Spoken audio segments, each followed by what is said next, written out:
making social justice commitments at JNU, which is one of the top 10 universities in the National Institutional Ranking Framework. Sir, two of our eminent alumni are sitting on the treasury benches just now. So JNU was established to advance national integration, social justice, democratic values, and a scientific approach to societal challenges. In this context, recent media remarks by the Vice Chancellor, who reportedly described the sessions of historically marginalized communities as a form of permanent victimhood and suggested that such realities are being manufactured, run contrary to the very principle for which the university was established. Such statement raised concern about the institution's sensitivity to caste discrimination, equity, and constitutional values. According to a report by the JNU Teachers Association, the average number of SC and ST students declined by around 25% in just 3 years, sir.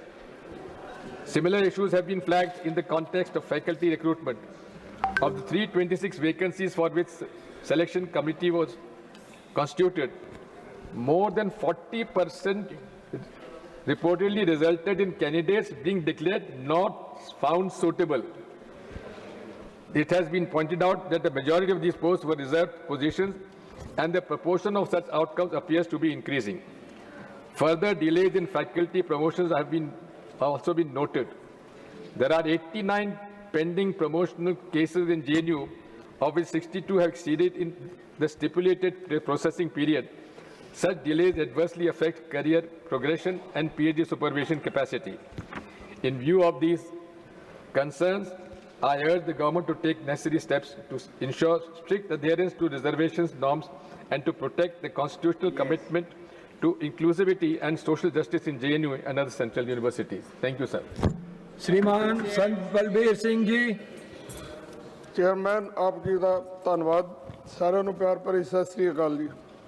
ਸਾਡਾ ਵਿਸ਼ਾ ਮੁਨਾਫਾਖੋਰੀ ਦਾ ਸਾਧਨ ਬਣੇ ਨਿੱਜੀ ਹਸਪਤਾਲ ਤੇ ਬੀਮਾ ਕੰਪਨੀਆਂ ਵੱਲੋਂ ਲੋਕਾਂ ਨਾਲ ਕੀਤੇ ਜਾ ਰਹੇ ਸ਼ੋਸ਼ਣ ਬਾਰੇ ਸਦਨ ਅਤੇ ਸਰਕਾਰ ਦਾ ਧਿਆਨ ਦਿਵਾਉਣ ਸੰਬੰਧੀ।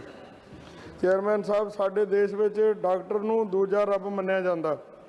ਭਾਰਤੀ ਸੰਸਕ੍ਰਿਤੀ ਵਿੱਚ ਸਿਹਤ ਸਹੂਲਤਾਂ ਇੱਕ ਪਵਿੱਤਰ ਕਾਰਜ ਵਜੋਂ ਦੇਖੀਆਂ ਜਾਂਦੀਆਂ ਹਨ, ਪਰ ਹੁਣ ਸਿਹਤ ਸਹੂਲਤਾਂ ਇੱਕ ਵੱਡਾ ਮੁਨਾਫਾ ਤੇ ਕਾਰੋਬਾਰ ਬਣ ਗਈਆਂ ਹਨ।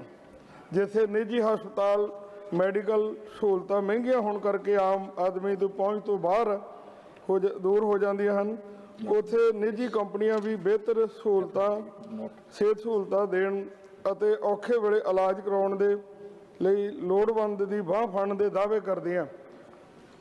ਉਹਨਾਂ ਕੋਲੋਂ ਪੈਸੇ ਚੰਗੇ ਲਏ ਜਾਂਦੇ ਆ ਤੇ ਉਹਨਾਂ ਦੇ ਨਾਲ ਵਾਅਦੇ ਕੀਤੇ ਜਾਂਦੇ ਆ ਕਿ ਜਿਸ ਵੇਲੇ ਤੁਹਾਨੂੰ ਕੋਈ ਬਾਂਹ ਫੜਨ ਵਾਲਾ ਨਾ ਹੋਊਗਾ, ਅਸੀਂ ਤੁਹਾਨੂੰ ਜਿਹੜੀਆਂ ਇਹ ਸਿਹਤ ਸਹੂਲਤਾਂ ਦੇਵਾਂਗੇ।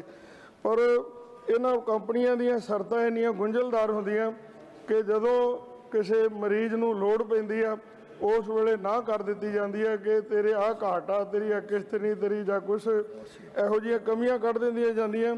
ਕਿਉਂਕਿ ਸਾਡੀ ਮੰਗ ਹੈ ਕਿ ਇਹ ਸਿਹਤ ਸਹੂਲਤਾਂ ਦੇ ਨਾਂ 'ਤੇ ਲੁੱਟਣ ਵਾਲੇ ਇਹ ਨਿੱਜੀ ਹਸਪਤਾਲ ਅਤੇ ਬੀਮਾ ਕੰਪਨੀਆਂ ਵਿਰੁੱਧ ਨਕੇਲ ਕੱਸੀ ਜਾਣੀ ਚਾਹੀਦੀ ਹੈ। ਬੀਮਾ ਕੰਪਨੀਆਂ ਵੱਲੋਂ ਜਿਹੜੀਆਂ ਸ਼ਰਤਾਂ ਬੜੀਆਂ ਬਰੀਕ ਅਤੇ ਔਖੀ ਭਾਸ਼ਾ ਵਿੱਚ ਲਿਖੀਆਂ ਜਾਂਦੀਆਂ ਹਨ, ਇਹਨਾਂ ਨੂੰ ਸਰਲ ਮਾਤ ਭਾਸ਼ਾ ਵਿੱਚ ਲਿਖਿਆ ਹੋਵੇ ਤਾਂ ਕਿ ਇੱਕ ਗਾਹਕ ਜਿਹੜਾ ਹੈ ਉਹਦੇ ਪ੍ਰਤੀ ਪੂਰਾ ਜਿਹੜਾ ਹੈ ਉਹਨੂੰ ਜਾਣ ਸਕੇ। ਹਸਪਤਾਲ ਅੱਜ ਕੱਲ੍ਹ ਮਰੀਜ਼ ਨੂੰ ਮਰੀਜ਼ ਨਹੀਂ ਸਗੋਂ ਇੱਕ ਗਾਹਕ ਵਜੋਂ ਵੇਖਿਆ ਜਾਂਦਾ ਹੈ।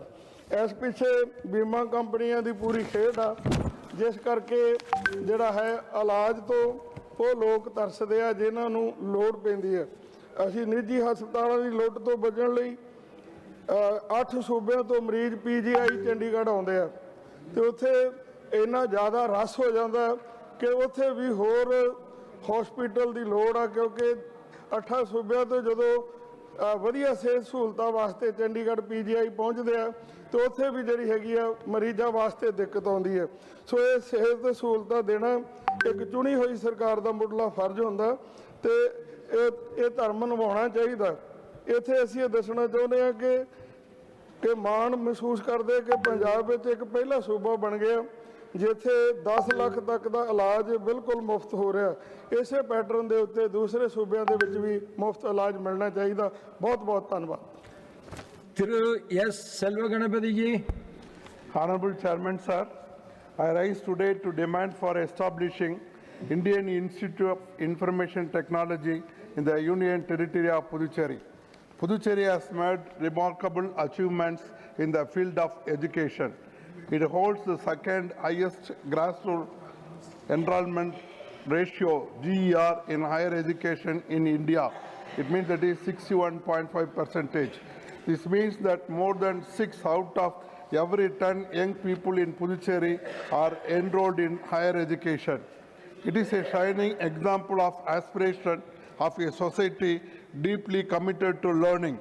Yet, despite this achievement, Puducherry stands deprived of premier national institutions like IIT, IIM, IIT, and no IISER of its own.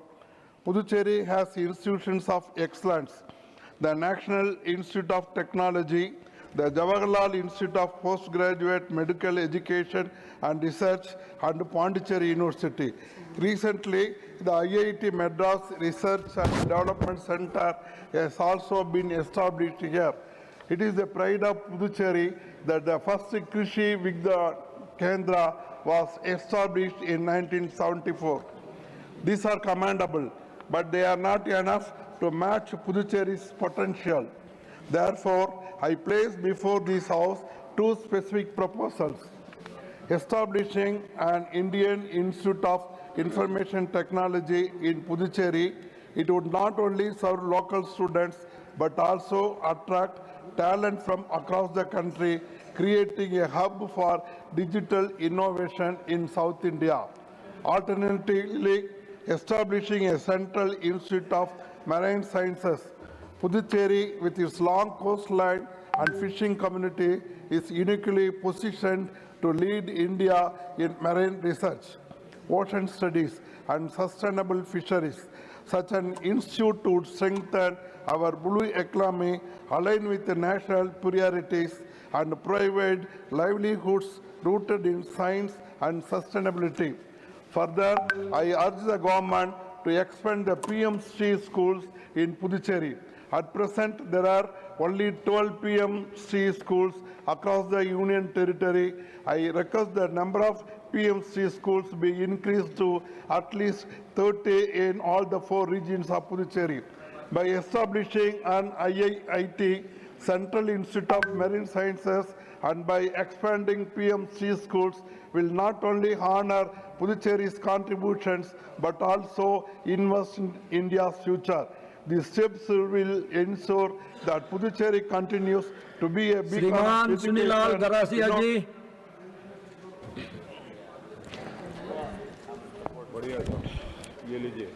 श्रीमान अध्यक्ष महोदय, मैं आपके माध्यम से सरकार का ध्यान धरती आबा जनजाति ग्राम उत्कर्ष अभियान की ओर आकर्षित करना चाहता हूं, जिसकी शुरुआत हमारे देश के प्रधानमंत्री नरेंद्र भाई मोदी जी द्वारा 2 अक्टूबर 2024 को झारखंड के हजारीबाग से शुरू की गई थी।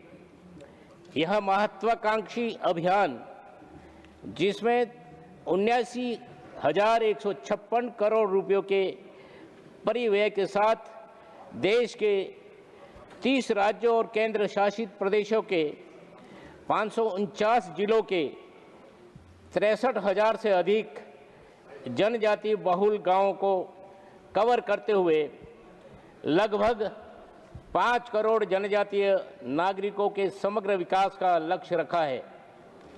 17 मंत्रालयों के समन्वित प्रयासों से 25 योजनाओं के माध्यम से सामाजिक अवरचना, स्वास्थ्य, शिक्षा एवं आजीविका के क्षेत्र में महत्वपूर्ण कमियों को दूर करने का प्रयास सराहनीय है।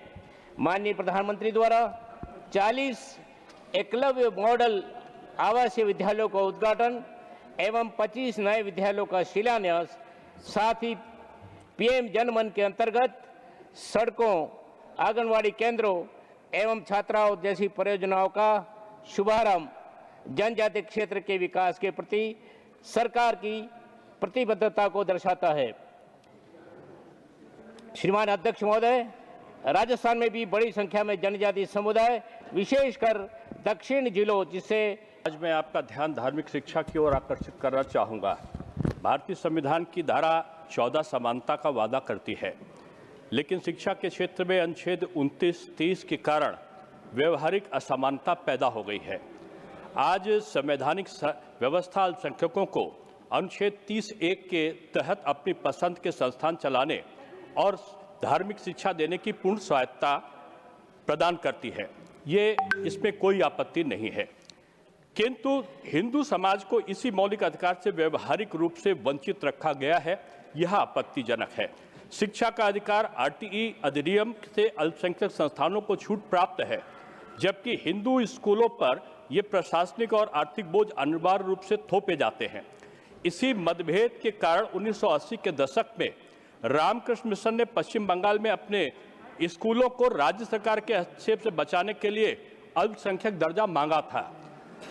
हालांकि 1995 में सुप्रीम कोर्ट ने यह फैसला दिया कि वे हिंदू धर्म का ही एक हिस्सा है और इसलिए अनुच्छेद 30 के अंतर्गत अल्पसंख्यक नहीं हो सकते। ऐसे अनेक उदाहरण हैं। आर्य समाज संचालित देवी संस्थान और कर्नाटक में लिंगायत समुदाय को अपने संस्थानों को सरकारी हस्तक्षेप से बचाने के लिए स्वयं को हिंदू से अलग या अल्पसंख्यक घोषित करने का असफल प्रयास किया गया। धार्मिक ग्रंथों के मामले में भी गहरा असंतुलन है। जहां सरकारी सहायता प्राप्त मदरसे कुरान और मिशनरी बाइबल की शिक्षा दे सकते हैं, वहीं हिंदू संचालित स्कूलों को वेदों या गीता के शिक्षण के लिए धर्मनिरपेक्षता की चुनौतियों का सामना करना पड़ता है। अक्सर उन्हें यह कह दिया जाता है कि सरकारी अनुदान लेने पर वे ऐसा नहीं कर सकते। मेरे वक्तव्य का आशय अल्पसंख्यक समुदाय को दी गई सुविधा का विरोध न होकर उनकी ही भांति हिंदू शैक्षिक संस्थाओं को अधिकार दिए जाने से है। माननीय सभापति महोदय, अतः समय की मांग है एक देश एक विधान के अंतर्गत शिक्षा में संस्थागत स्वायत्तता सबके लिए हो। अनुच्छेद 29 और 30 में संशोधन कर अल्पसंख्यक शब्द के स्थान पर सभी नागरिकों को शामिल किया जाए। धार्मिक शिक्षा पर प्रत्येक भारतीय का समान अधिकार होना चाहिए, यही धर्म है। शिक्षा के क्षेत्र में समानता, न्याय और संतुलन सुनिश्चित किया जाए ताकि संविधान की मूल भावना सुदृढ़ हो सके। महोदय, यही सच्चे अर्थों में न्याय है, यही संविधान की आत्मा है और यही राष्ट्र के समावेशी विकास का मार्ग है। भारत एक धर्मनिरपेक्ष राष्ट्र है, ये हम सबके लिए सौभाग्य का विषय है। धर्म के आधार पर विभिन्नता और मतभेद ये स्वीकार नहीं हो सकता। इसलिए मैं मांग करता हूं कि इस विषय पर चिंतनशील व्यवस्था लागू की जाए। श्रीमान डॉक्टर लक्ष्मीकांत वाजपेयी जी। सभापति जी, आपका आभार। मेरा विषय है, माननीय प्रधानमंत्री जी ने आयुष्मान भारत योजना और जन औषधि केंद्रों के माध्यम से गरीब परिवार के लोगों को सस्ती दरों पर दवा उपलब्ध कराने का निर्णय लिया था और वो लागू भी हुआ था। आज की तारीख में स्थिति ये है कि बाजार में दवा 50 रुपए और 500 रुपए के अंतर से मिल रही है। आर्थिक शोषण हो रहा है ये, लेकिन इसका कारण नियमन की कमी। मैं एक बात और उठाना चाहता हूं कि साल्ट जब एक है तो एक ही साल्ट की एक दवा एक गोली की कीमत 10 रुपए और एक गोली की कीमत 50 रुपए। क्यों? काम साल्ट करता है, कीमत नहीं करती। जो प्रधानमंत्री आयुष्मान योजना के अंतर्गत नर्सिंग होम में इलाज कराने जो लोग जाते हैं, वहाँ के चिकित्सक ब्रांडेड दवाई लिखकर और उसमें आयुष्मान योजना का जो राशि है उसमें से छलापरण करने का काम करते हैं। मेरा ये निवेदन है, एक ही साल्ट और एक ही उसकी कीमत एक की जाए, कंपनियों की मनमानी पर पूर्ण विराम लगे और मरीज को उचित मूल्य पर दवा मिले। इसके लिए सरकार के पास मान्यवर अधिकार भी है। एसेंशियल कमोडिटी एक्ट 1955 में ड्रग प्राइस कंट्रोल ऑर्डर भी है। नेशनल फार्मास्यूटिकल प्राइसिंग अथॉरिटी जो सरकारी संस्था है, दवाओं की कीमत और उनकी मॉनिटरिंग करती है। मूल्य नियंत्रण के अन्य पहलू भी हैं। National list of the essential medicine के आधार पर जरूरी दवाओं को चिन्हित करके उनके मूल्य को भी नियंत्रित किया जाता है। मान्यवर, मेरा ये आग्रह है, केंद्र सरकार के पास दवाओं के मूल्य नियंत्रित करने के लिए कानूनी, नीतिगत और प्रशासनिक तीनों अधिकार हैं। तो फिर सरकार की आयुष्मान भारत योजना को पलीता लगाने के लिए जो नर्सिंग होमों से ब्रांडेड दवाएं महंगी हैं और आयुष्मान भारत योजना के पैसे में से कटौती अधिक हो रही है, इसको रोका जाना चाहिए। क्योंकि जन औषधि की कोई दवा किसी नर्सिंग होम में नहीं देते हैं। गरीब को जो सरकार की जो मंशा थी माननीय प्रधानमंत्री जी की, उस मंशा को पलीता लगाने का काम इन कंपनियों से हो रहा है। मैं आपके माध्यम से सरकार से इस संबंध में आग्रह करता हूं।